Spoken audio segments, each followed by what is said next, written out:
Hello, my friends. Luiz Lima here, once again for another edition of Spiritism, a closer look. You are on Kardec Radio, and don't forget, we do this every Wednesday at 7 p.m. Eastern Time. On this program, we are going to take a closer look at the purpose of incarnation. This topic is addressed directly in the Spirit's book. There is a set of 3 questions in which Allan Kardec and the Spirits give us some very interesting, valuable information. However, in order to make things right and put into context, we need to bring pieces from other answers to Allan Kardec's questions. So we're going to use actually a lot of the questions and answers in the Spirit's book to develop our talk today. So the first thing we need to be clear on, and so we are all on the same page, is all the spirits were created or are created simple and ignorant. This is a term that is widely used in Spiritism, simple and ignorant. And all it means is spirits are unaware. They have absolutely no knowledge. So all spirits are created simple and ignorant, and they are all bound towards perfection. So there's a start on this journey, which is the creation of the spirit, and there's a destination, which is perfection. Now, when we say simple and ignorant, this is an absolute statement. Let me tell you what I mean by this.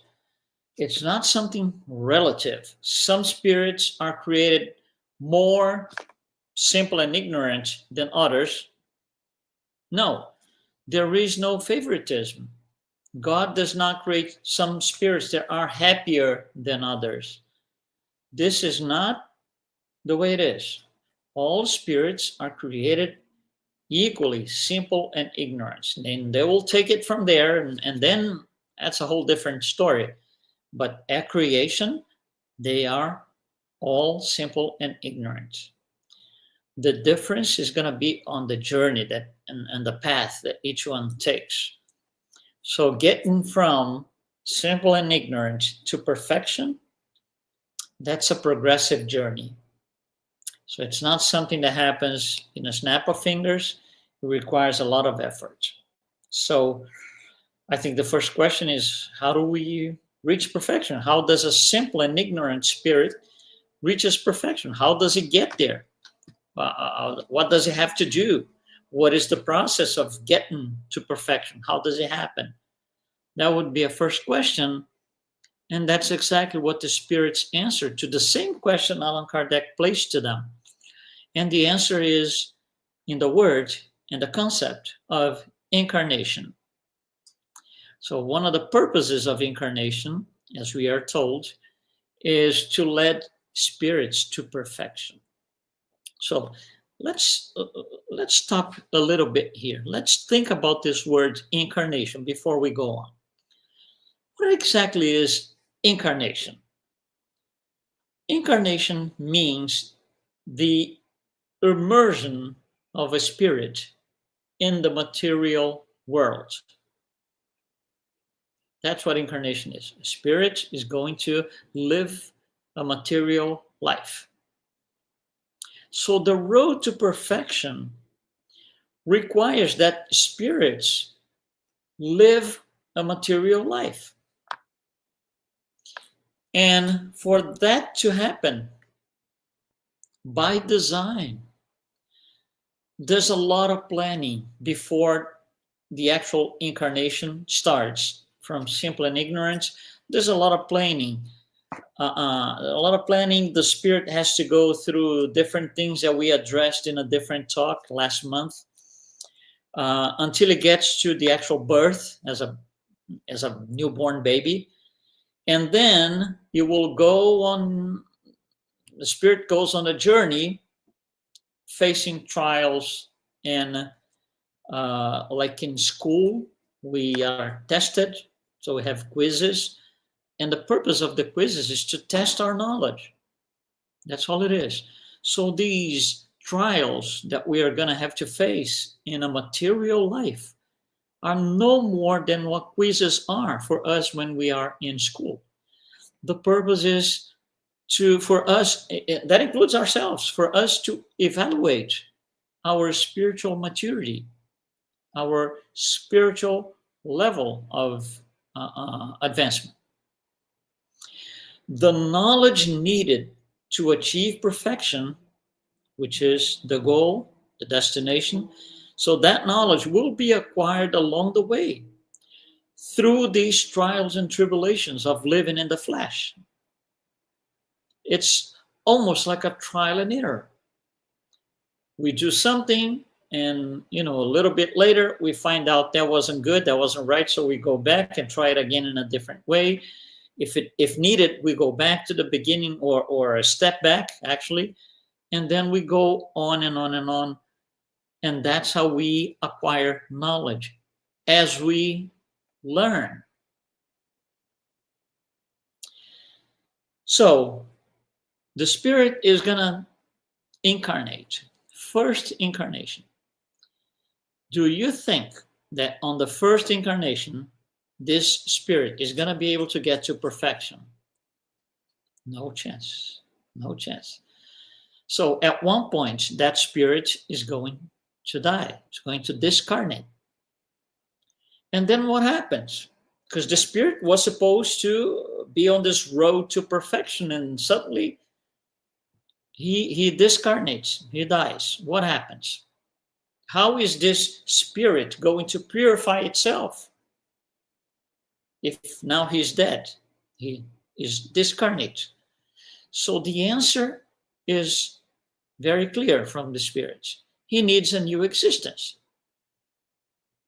That new existence is what we call reincarnation. Look at the difference. The purpose of incarnation is to reach perfection. The purpose of reincarnation is different. Is to allow the Spirit to have more opportunities to purify its soul. We're going to talk about this in a little bit. So the Spirit is going to be granted a new existence. Again, why? Because he started his first incarnation and he died. So he didn't have the opportunity to get to perfection, which is the destination. So what happens? Well, I think we have questions about this, right? Just like Allan Kardec had. And I think the first question, we can say 3 questions come up from this. So question number 1 would be, well, what happens between these existences? He's going to be granted a new existence. What happened in between? He discarnated, and now he's going to have to wait for a new existence. What happens? And the spirits will tell us the soul becomes what we call the errant spirit. What is an errant spirit? It's a soul in between existences, aspiring and waiting for a new existence, a new destiny. So that, if you want to use the word gap, that gap in between lives, physical lives or lifetimes maybe, that gap is when the spirit is called an errant spirit. So it is in the spirit world, learning different things, but awaiting for a new opportunity to this time reincarnate. So that would be the first question.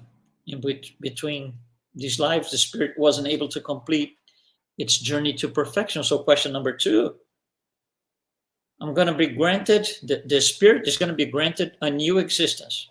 Okay, that's fine. My question number 2 is, does it start over or it picks up from where it left? Because you see, on the first incarnation, you advance a little bit. For the second incarnation, if he starts over again, he's going to go through everything that he did and maybe a little bit more. Then for the third incarnation, he's going to start again from the very beginning, simple and ignorant again, and he goes a little bit more than the second, and so and so and so. Is that what it is? Answer, no. No. You never go back to the beginning. You never go back to be simple and ignorant again. Spirits don't go back from the point that they were. So the spirit starts the new existence towards perfection from the point that at which it has finished the preceding existence. It picks up from where it left off. That's very clear in Spiritism. If it wasn't like this, if he always had to go back to the beginning, simple and ignorant again on the second incarnation, then on the third, then on the fourth, that would be reinventing the wheel many times over. It wouldn't even make sense. Why do I say it doesn't make sense? Because the universe has a creator. The creator is the supreme intelligence. That wouldn't be a very intelligent way of setting things. And I think there's a third question here. So we're talking about what happens in between lives. What happens when the spirit could not complete on his first incarnation its goal, which is reaching perfection. So now the spirit, we know, is in the spirit world. And I think the third question is, why can't the spirit advance to perfection being in the spirit world? Why does it have to come down for a new existence? Well, the spirits, the highly evolved spirits who answered Allan Kardec's questions are going to tell us in the spirit world, they can certainly improve, at least a little bit. Depends on their free will, but they can. It's not that they are not allowed to. No, that's not the case. However, in order to reach perfection, the spirit must undergo all the vicissitudes of physical existence. It's the law. Here, physical existence is where the lab is. In the spirit world, you can learn how to be better, what to do, the theoretical existence. However, we need to go to the lab. Just like in school. You learn, say, a science class, and then you go to the lab to make it happen so you can see with your own eyes. That's the opportunity to learn. Same thing here. How can I learn certain things if I do not have anybody else living around me? If I don't have a relationship, if I do not interact with anybody else at the physical level? So, what is the purpose of reincarnation? We use the word expiation. So let's clarify things a little bit. During the first incarnation, or the purpose of incarnation, we are going to go and face quizzes, tests, we call trials. So we learn things from there. However, we reincarnate because we have to repair. It's called reparation. We have to do this for the mistakes that we made on previous lives. That reparation, that is called expiation. So expiation is to offset faulty behavior of past lives, to offset wrongdoings of the past. And it's not a punishment because it's not an eye for an eye. For example, let's say that in a past life I killed someone. An eye for an eye would mean in this life I'm going to get killed. And if so far, if you put all my previous incarnations together, if I killed, let's just say 100 people, that does not mean that my next 100 lives I'm going to be killed. That would be an eye for an eye. That's not it. It's not an eye for an eye. It's to offset the wrongdoings of the past. It's not punishment. So, for example, if I took lives in the past, now I'm going to save lives instead of having my life taken. I'm going to save lives. I'm going to be a doctor, a nurse, take care of young babies. That is what expiation is for. Is to improve. It's for humankind's progressive improvement by offsetting the wrongdoings of the past. And then I think the next question is, how many incarnations does it take to get to perfection? Okay, I already understood, that there's going to be more existences. Okay, so there's a second, there's a third, there's a fourth. I want to know how many. So what is the number of incarnations for the same spirit that takes him or that spirit to perfection? Is there a fixed number? Answer, no. Spirits advance more quickly or not, depending on their free will. It's a choice. It's not a divine decree that comes down telling me how many lives I'm going to have to live. It is our choice. The better I do, I can spare myself many trials. I can just suffer less and I'll get there faster. So some of the spirits don't like to reincarnate all the time because they think, oh, it's taking too long. It's taking too long by choice, not by design. However, spirits that accept that humbly, they accept the trials and the expiations, they will make good use of their lives. They will, what we call, suffer well. They will suffer because they have to offset the wrongdoings of the past, but they will say, oh, I didn't like suffering. I don't want to suffer anymore. So whatever thing I did that took me here to suffering this much, I'm not going to do it again because I'm going to suffer again. So it's free will. I can get there faster. I can get to perfection faster. I can humbly accept it, or I can complain and resist and whine. That will delay my reaching the goal. So what really delays is the practice of evil acts. And what accelerates is the practice of good acts. So it's good and evil. And good and evil is always a choice, always, 100% of the time. So there's a next question, right? What makes these spirits choose good and evil, good or evil? It's a choice. What makes some spirits pick up evil and some others pick up good? Of course, the results are different, but what makes it? And the answer is free will, nothing more.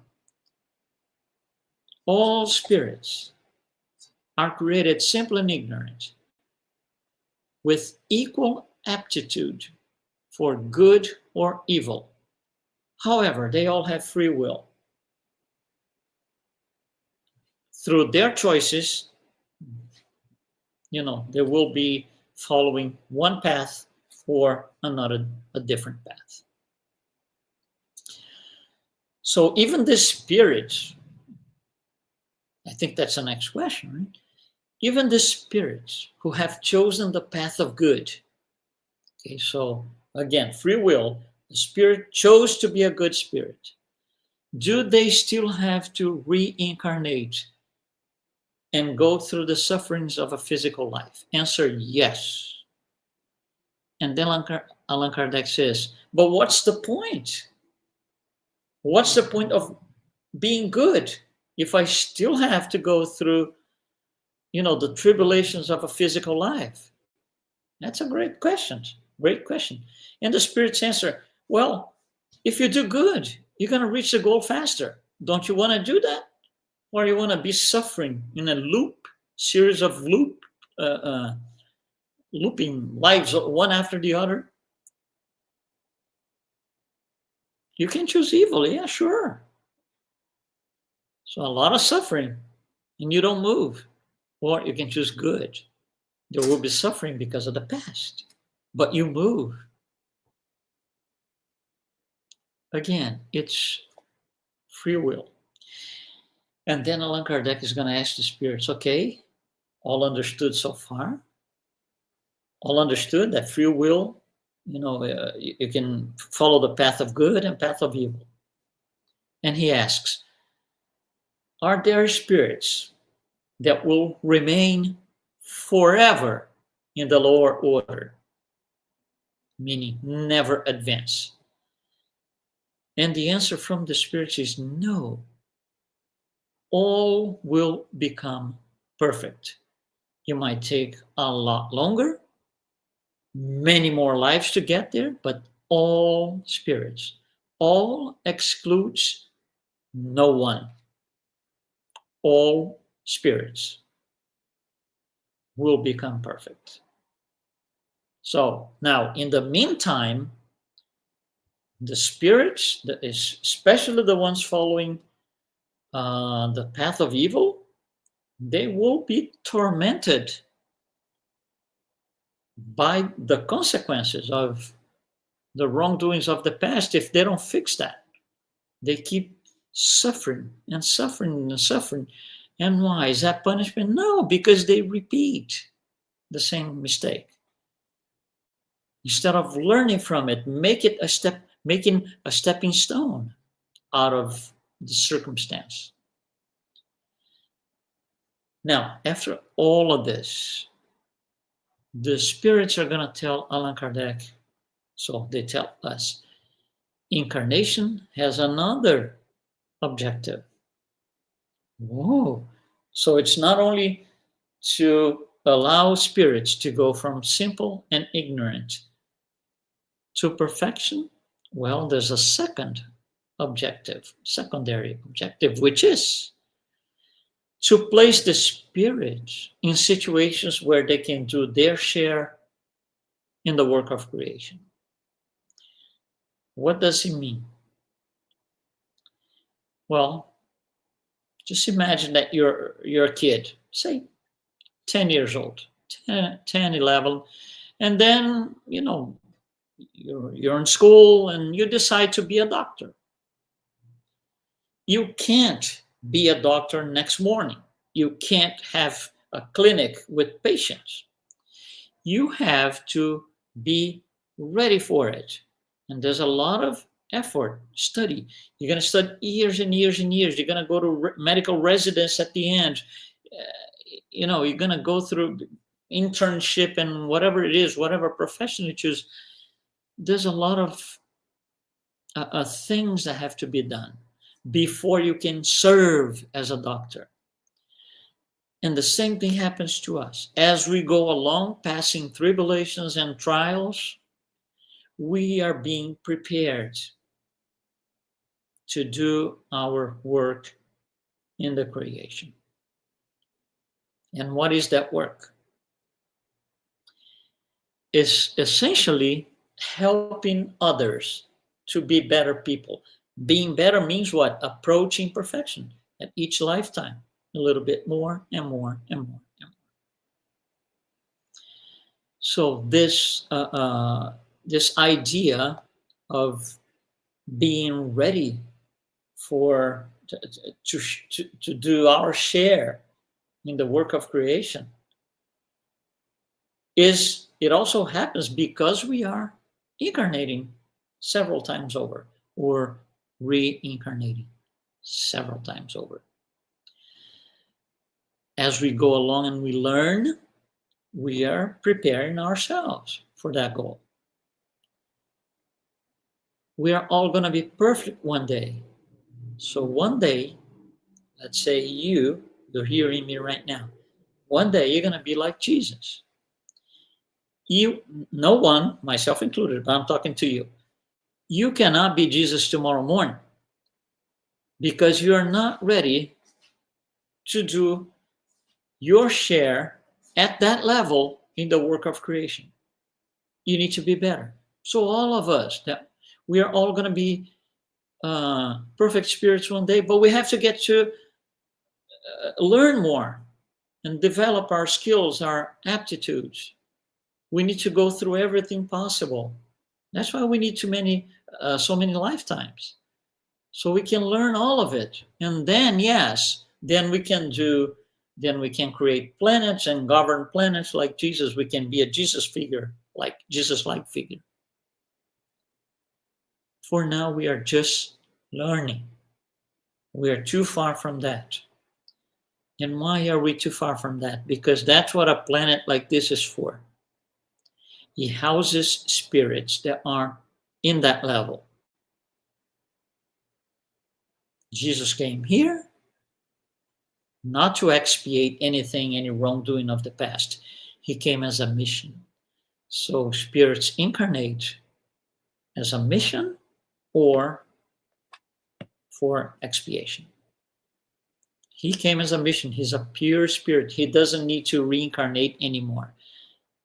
He got past that. He's already a perfect spirit. So as a missionary, as a mission, he came here. He incarnated.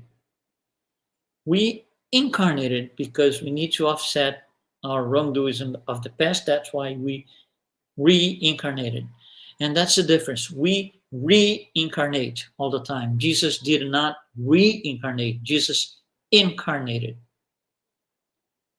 He didn't come for expiations. He came for teaching, for showing. So we can wrap up this talk. Progressively, right? We are going to get to perfection. Progressively does not mean that when we fail, meaning our life ends, we discarnated and didn't reach perfection, we are not going to go back to simple and ignorant. For the next existence, we are going to start from the point where we finished the previous life. So the process of reincarnating all the time without ever going to simple and ignorant in the beginning allows us to advance properly and learn how to separate the wheat from the tare. That's how we learn. This, at one point, we have enough discernment that we can say, oh, this is good, this is not good. I'm going to do this, not that. I have free will. Knowingly, I can do wrong because I have free will. But it's not very convenient. It's not even very intelligent. It's like you go to a stove, right, and it's hot and you don't know. And you put your hand right there. It's going to be trouble, right? You're going to burn your hand. And then, time passes. Next time you see a stove, you're not going to put your hand on it. First, if you ever decide to put your hand on it again, first you're going to test for temperature. You're going to approach enough without touching to see if it's hot. If it's hot, you're going to put it in. Do I have free will to do it again? Oh, yeah. Is it intelligent? Not so much. So, hopefully, we understand the purpose of incarnation and why reincarnation is necessary. I want to thank you for being part of it today, joining us, and don't forget, Spiritism, A Closer Look is here every Wednesday at 7 p.m. Eastern Time. So we'll see you next time. Thanks so much.